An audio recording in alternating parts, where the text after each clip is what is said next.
बार थोड़ा सा ना इमोशनल फ्रंट हटा करके प्रैक्टिकल बात कर लेते हैं। कोई शॉर्टकट नहीं है जेईई एडवांस तक का, मैं लिटरली बता रहा हूं। जो गिव अप करने वाले हैं बेटा, आज नहीं तो कल आप फिर गिव अप करोगे। प्लीज बेटा, हाँ, जिनको हार्ड लग रहा है, देखो यार, एक बार थोड़ा सा ना इमोशनल फ्रंट हटा करके प्रैक्टिकल बात कर लेते हैं, ठीक है, जिससे आपको ये बात समझ आ जाए कि ये हमारे लिए जरूरी है, हमें करना ही पड़ेगा। आज तेरा एडवांस का पेपर नहीं है बेटा, तू प्रिपेयर कर रहा है 2 साल बाद उस एग्जाम में बैठने के लिए। उसका रास्ता यही है। कठिन लग रहा है, मेहनत बढ़ा देंगे, सीधी सी बात ये है। यस, जो चीज कठिन लग रही है मेहनत बढ़ा देंगे, और कोई और विकल्प नहीं होता। कोई शॉर्टकट नहीं है जेईई एडवांस तक का, मैं लिटरली बता रहा हूं। जो बच्चे रिवाइज कर रहे होंगे और कहानी की जैसे जोड़ रहे होंगे, उनको अब समझ आना स्टार्ट होगा। कई बच्चे ऐसे होंगे, सर हमारा बैकलॉग था, यहां से आप क्लास छोड़ सकते हैं। अगर आपका एरर्स का बैकलॉग था, यूनिट्स एंड डायमेंशंस का नहीं, सिर्फ एरर्स का अगर आपका बैकलॉग है, आप आज की क्लास यहां पर समाप्त कर सकते हैं, जा सकते हैं, ठीक है। क्यों बोल रहा हूं, प्लीज इसको दिल पर मत लेना, सर आपने हमें क्लास से भगा दिया, इसलिए कह रहा हूं बेटा, ये हाफ एन आवर या 45 मिनट जो मैं बात बोलूंगा, तेरे को बिल्कुल ऊपर से जाएगी। जिन्होंने पढ़ा है उनकी भी ऊपर से जाएगी, लेकिन वो स्ट्रगल कर पाएंगे क्योंकि उनको थोड़ी बहुत चीजें पता है। तेरे को बिल्कुल नहीं पता है, तेरे को एरर से डर बैठ जाएगा, ठीक है। अभी हम लोग लगातार जेईई एडवांस के सवाल करने वाले हैं, और मैंने आपको क्या बोला कि जेईई एडवांस में इजी सवाल होते हैं, मीडियम सवाल होते हैं और कठिन सवाल होते हैं। ये सुपर कठिन वाले सवालों में ये सबसे नहीं हिलेंगे। अगर आप पीवाईक्यू की किताब उठाएंगे तो उसमें लिखा होगा अटेम्प्टेड करेक्ट, इन क्वेश्चंस के करेक्ट होते हैं 2 या 3%, 2 या 3% बच्चे ही सही करते हैं। अटेम्प्ट 20-22%। सोच रहा है, अगर तू मान ले 2 लाख बच्चे हैं तो 10%, 20,000, 40,000 बच्चों ने तो सिर्फ अटेम्प्ट किया इन सवालों को, और उनमें से सिर्फ 2% ही सही कर पाए। तो ये वो सवाल है, मैं जबरदस्ती तेरे को देख ट्रॉमा में डाल के नहीं पढ़ाना चाहते, इसलिए मैं कह रहा हूं ये आधा घंटा जाकर के अपना प्लीज बैकलॉग कवर कर, और इस लेक्चर को कहीं अपनी कॉपी में लिख ले कि भाई जब मेरा एक बार यूनिट्स एंड डायमेंशन कंप्लीट हो जाएगा, एरर्स कंप्लीट हो जाएगा, मैं आकर के लेक्चर नंबर 8 था उसमें एरर्स का ये वाला पार्ट, एडवांस वाला पार्ट देखूंगा, ठीक है। चलिए, प्लीज बुरा मत मानना बेटा, मैं आपकी भलाई के लिए कह रहा हूं, ठीक है, मैं आपकी भलाई के लिए कह रहा हूं, क्योंकि मेरे को पता है तू आधा घंटा बर्बाद करेगा, तू बस ये होगा कि यार मेरे को सीखने को मिल जाए। तभी मजा तब आएगा जब तू खुद से कर भी पाए, है ना। देख करके तो यार यूट्यूब पे और भी है, लेकिन मजा कब आएगा जब खुद से भी चीजें निकले, है ना। तो उसके प्रोसेस में जाना है अपन को। देखिए भाई, अब जब ये ऐसा सवाल आता है ना एग्जाम में, देखो बाहर से बैठ करके ना ज्ञान देना बहुत आसान होता है, बच्चे भी बहुत देते हैं, टीचर भी बहुत दे देते हैं। लिटरली बता रहा हूं, एग्जाम में सवाल को रीड करना, एडवांस के सवाल को रीड करना, सोचना, पेशेंस रखना, क्योंकि केमिस्ट्री भी करनी है, मैथ्स भी करनी है, टाइम भी हो रहा है, अलग प्रेशर होता है, ठीक है। इसलिए मैं कभी नहीं कहता हूं कि पेपर ऐसा था कि नहीं ये तो बिल्कुल कुछ नहीं। एग्जाम में बैठोगे सबकी बत्तियां गुल हो जाती हैं, सीरियसली बता रहा हूं। तो अभी हम बिल्कुल उस मोड में चलेंगे, आराम आराम से सोचेंगे, we will take our time, because हमें कल एडवांस नहीं देना, लेकिन अप्रोच वैसा रखेंगे। इन सवालों को बेटा मैं दोबारा असाइनमेंट में दूंगा, और विदाउट रिवाइज कर एक बार ट्राई करना, मजा आएगा। क्यों, आप भूल जाएंगे और फिर आप दिमाग लगाएंगे, यार कुछ तो सर ने ऐसा बताया, वही लर्निंग निकलेगी। बच्चे क्या सोचते हैं, अरे ये तो सर ने क्लास में करा दिया है तो मैं अब नहीं करूंगा, ये तो आता है। भूल करके भी ये मत कर देना।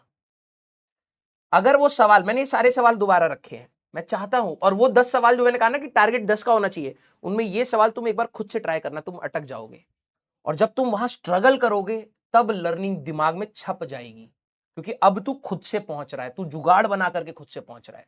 हिंट मिल गया है, मोर देन इनफ है। जो गिव अप करने वाले हैं बेटा, आज नहीं तो कल आप फिर गिव अप करोगे। जो सीखने वाले होंगे कि यार थोड़ा बहुत तो सीखू यार, ये वही 2-3 हजार बच्चे होंगे जो ऑल ओवर इंडिया में सवाल को डील कर रहे होंगे। आप देख लेना, आप पीवाईक्यू खरीदेंगे ना, उसमें लिखा होता है कि a attempted correct, unanswered wrong, ratio देख लेना, और वो एटीट्यूड यहीं से डिसाइड होता है। तुम पूरे 2 साल करने के बाद तुम्हें लगे यार तैयारी तो मैंने भी करी, वो क्यों सिलेक्ट हुआ, क्योंकि इस समय जब अच्छी मेहनत करनी थी तू हट गया, वो कर गया। देख भाई, एक बात बोल रहा हूं, मुझे भी पता है ऑल ओवर इंडिया में ये अगर 5,000 बच्चे अगर इस क्वेश्चन को कर रहे हैं, तो इस आपकी क्लास में भी उससे उसी के जैसा रेशियो होगा, राइट। अब मेरे पास 2 ऑप्शन है, या तो मैं तेरे को खुश कर दूं, ये सवाल दिखाऊं ही ना, राइट, तेरे को कभी पता ही ना लगे, कभी तेरे को यही ना लगे कि यार मैंने कॉम्प्लिकेटेड चीज पढ़ाई, तेरे को दिक्कत हुई। एक तो ये रास्ता था मेरे पास, और एक दूसरा रास्ता था कि भले वो कॉम्प्लिकेटेड हो, गंदा हो, रेलिवेंट था, पढ़ाता हूं, इसी समय पढ़ाना चाहिए, उसको बाद के लिए नहीं छोड़ेंगे, 2 साल में बच्चा धीरे धीरे करके सीखेगा। दूसरा रास्ता कठिन है लेकिन रेलिवेंट है एंड इंपॉर्टेंट है। मैंने सेकंड रास्ता चूज किया। मैंने हर बार बोला है कि आपकी रिस्पॉन्सिबिलिटी होती है, अगर आप अच्छा बिहेव करेंगे तो मेरे को हमेशा रहेगा कि यार कठिन है तो क्या हुआ, बच्चा तो साथ में खड़ा है ना मेरे, देख लेंगे, एक और बार कर लेंगे। मैं क्लास में इसलिए डिस्कस कर रहा हूं क्योंकि मैंने बोला असाइनमेंट में दोबारा मिलेगा, एक बार तू खुद से ट्राई करेगा, you will get to know कि भाई अगर सही में तेरा ड्रीम था ना अच्छे कॉलेज का, तो वो ये अपनी मर्जी से थोड़ा ना दे रहा हूं सवाल, भाई पूछा गया सवाल है, अपनी मर्जी से दिया है मैंने, बता, अपनी मर्जी से दिया है मैंने। ये वाला सवाल अभी तू देखेगा, अगली क्लास में नहीं, अब इसको उसमें करेंगे, अपनी मर्जी से दे रहा हूं। एक्सपोनेंशियल फंक्शन का दोबारा डिफरेंशिएशन आ गया, एरर आ गया। अब यही सवाल तो तेरे को एग्जाम में मिलेगा भाई। अब तेरा एम है कि सर मेरे को टॉप 500 टॉप 100 में जाना है, तो भाई मेहनत मेहनत कौन सी वाली करेगा? सर मेहनत ज्यादा नहीं करूंगा, तो नहीं मिलेगा, तो नहीं मिलेगा। तो हमें चाहिए भाई पेशेंटली, आराम आराम से चीजों को देखना पड़ेगा। मैंने कहा है कि आज और कल की लेक्चर थोड़ा सा पेशेंटली सुनना पड़ेगा तुम्हें, ठीक है? थोड़ा सा पेशेंटली सुनना पड़ेगा। क्लास भारी लगेगी, हाँ बिल्कुल लगेगी, लेकिन मैंने वही चीज पढ़ाई है जो आपके एग्जाम में आ रही है, राइट? तो कहीं ना कहीं हमें एडजस्ट करना पड़ेगा भाई। हर क्लास वैसी नहीं होगी, लेकिन अगर तू पढ़ने वाला एटीट्यूड रहेगा, तेरे को बहुत अच्छा लगेगा, यार यार ये एक अलग डायमेंशन खुली है, अब ऐसा भी तो सोचना पड़ेगा हमें। यस, आज जो स्टार्टिंग के सवाल थे वो कहीं ना कहीं डीपीपी में थे, मैंने आपके कमेंट्स पढ़े, इसलिए मैं कहता हूं कमेंट करा करिए। अब देखो क्लास में जब कराए तो कई बच्चे कर ले गए, मैं वही कह रहा हूं, पता क्या है कि आपको ना हमेशा हैंड होल्डिंग चाहिए।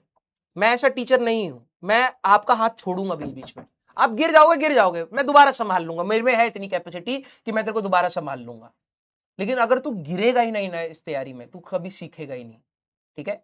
तो बिल्कुल फियरलेस होकर के पढ़ाई करिए, टाइम दीजिए, गलत हो जाए कोई दिक्कत वाली बात नहीं है, सीखोगे वहीं से, ठीक है? लव यू ऑल बेटा, बहुत अच्छा लगा आज पढ़ाने में, ठीक है? बहुत मजा आया पढ़ाने में। Thank you so much, thank you so much. Please revise करिएगा, और इसका आज आपको असाइनमेंट मिलेगा, उसमें 28-29 क्वेश्चन है, भारी असाइनमेंट है, मैं पहले बोल रहा हूं, बट मैं आपको खुश करने के लिए नहीं पढ़ा रहा हूं। अगर वो रिक्वायरमेंट है तो मेरे को वैसा पढ़ाना चाहिए, वो मेरा कर्तव्य है, वो मैं करूंगा, तू अपना काम कर। बिलीव मी, तू खुद कहेगा कि सर जो हमने वो स्ट्रगल करा था ना, धीरे धीरे धीरे धीरे वो मेहनत रंग ला रही है, ठीक है? It will take time. 10वीं क्लास में तुम सोचो, अभी 1.5-2 महीने पहले तुम 10वीं में थे और तुम क्या कर रहे थे, आज क्या हो रहा है ना? तो वो ग्राफ तुम्हारा इंक्रीज हो गया, तुम उसको अप्रिशिएट नहीं करोगे, तुम ये नहीं सोचोगे कि यार मैं इतने हाई लेवल के वो वाले सवाल उठा करके मैं करने की कोशिश कर रहा हूं जो शायद इंडिया में मुश्किल से 4 या 5% बच्चे करते हैं, ठीक है? तुम शायद उस प्रोग्रेस को अप्रिशिएट नहीं करोगे, बट मेरे को पता है कि तुम 10वीं क्लास जब तुम एंटर करे थे तब तुम कहां पर थे, तब तुम्हें यूनिट्स डायमेंशंस होती क्या है वही याद नहीं आते, और कितनी याद करा दी तुम्हें, कितने प्रकार के सवाल करा दिए तुम्हें। तो आराम आराम से चलते चलिए, मैं कह रहा हूं बस लाइव क्लास को लाइव क्लास में अटेंड करना है, पूरा लेक्चर कंज्यूम करना है, पूरा लेक्चर देखना है, बीच में नहीं छोड़ना है, और मैक्सिमम जितनी हो पाए उतनी प्रैक्टिस करनी है, ठीक है? Love you all.